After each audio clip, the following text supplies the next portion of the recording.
Hello, ಹಾ ಎಲ್ಲೋ ನಂದ್ 2,000 ಕೊಡ್ತೀನಿ ಅಂತ ಮೊನ್ನೆ ಇಸ್ಕೊಂಡ್ ಹೋಗ್ಬಿಟ್ಟು ಇನ್ನೂ ಕೊಟ್ಟಿಲ್ಲ. ಕೊಡ್ತೀನಿ ಮಚ್ಚ.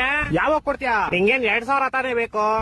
ನಾನು ಕ್ವಶನ್ ಕೇಳ್ತೀನಿ, ಅದಕ್ಕೆ ಕರೆಕ್ಟ್ ಆಗಿ ಆನ್ಸರ್ ಕೊಟ್ಬಿಡು. 2,000 ಅಲ್ಲ, ನಾನು ನಿಂಗೆ 5,000 ಕೊಡ್ತೀನಿ. 5,000? ಹಾ ಸರಿ ಕೇಳೋ, ಏನ್ ಕೇಳ್ತೀಯ ಕೇಳೋ. ಒಬ್ಬ ಅಪ್ಪ ಮನೆಗ್ ಬಂದಿ ಅವ್ರ ಮಗಂಗೆ ನಾಯಿ ಹೊಡೆದಂಗ್ ಹೊಡಿತಾನೆ, ಯಾಕಂದ್ರೆ ಅವ್ನ್ ಕುಡ್ದಿದ್ದ. ಇವಾಗ ಇದ್ರಲ್ಲಿ ಕುಡ್ದಿದ್ ಯಾರು ಹೇಳು? ಅಪ್ಪ ಮನೆಗ್ ಬಂದು ಅವ್ರ ಮಗನ್ ಕೊಡ್ದ, ಯಾಕಂದ್ರೆ ಅವ್ನ್ ಕುಡ್ದಿದ್ದ. ಇಲ್ಲ, ಅವ್ರ ಮಗ ಕುಡ್ದಿದ್ದ. ಇವಾಗ ನನ್ ಮಗ ಕುಡ್ದಿದ್ರೆ ಅಪ್ಪ ಅಂತಾನೆ, ಅಪ್ಪ ಅಂದ್ರೆ ಮಗ ಅಂತಾನೆ. ಹೊಟ್ಟೆ ಎಷ್ಟು ಉರ್ಸ್ತಾವ್ರು ಹೇಳ. ಇಲ್ಲ ಕ್ವಶನ್ ಚೆನ್ನಾಗಿಲ್ಲ, ಬೇರೆ ಬೇರೆ.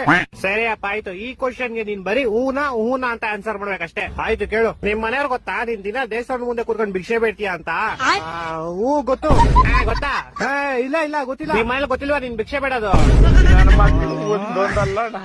ಒಂದೊಂದಲ್ಲ ಅದೆಲ್ಲ ಗೊತ್ತಿಲ್ಲ ನಂಗೆ. 2,000 ಹಿಂಗ್ ಕೊಡ್ತೀಯ ಕೊಡಲ್ವಾ? ಅಷ್ಟೇ ಸಾಕು. ಸರಿ ಆಯ್ತು, ಇವಾಗ ಫೈನಲ್ ಕ್ವಶನ್ ಕೇಳಿಸ್ಕೊ. ಇದಕ್ಕೆ ನೀನ್ ಆನ್ಸರ್ ಹೇಳಿದ್ರೆ ನಿನ್ ಕಾಸು ನಿಂಗ್ ಸಿಗ್ದಂಗೆ ಅನ್ಕೋ. ಸರಿ ಆಯ್ತು ಕೇಳು. ದೇವ್ರಿಗೆ ಅಂತ ಮಾಡಿದ ಪ್ರಸಾದನ ಸ್ವಲ್ಪ ದೇವ್ರ ಮುಂದೆ ಇಟ್ಬಿಟ್ಟು ಆಮೇಲೆ ಎಲ್ಲಾರ್ಗು ಹಂಚ್ತಾರೆ. ಆದ್ರೆ ದೇವ್ರಿಗೆ ಅಂತ ಹಾಕಿದ ದುಡ್ಡನ್ನ ಸ್ವಲ್ಪ ಆದ್ಮೇಲೆ ಎಂತಕ್ಕೆ ಎಲ್ಲಾರ್ಗು ಹಂಚಲ್ಲ?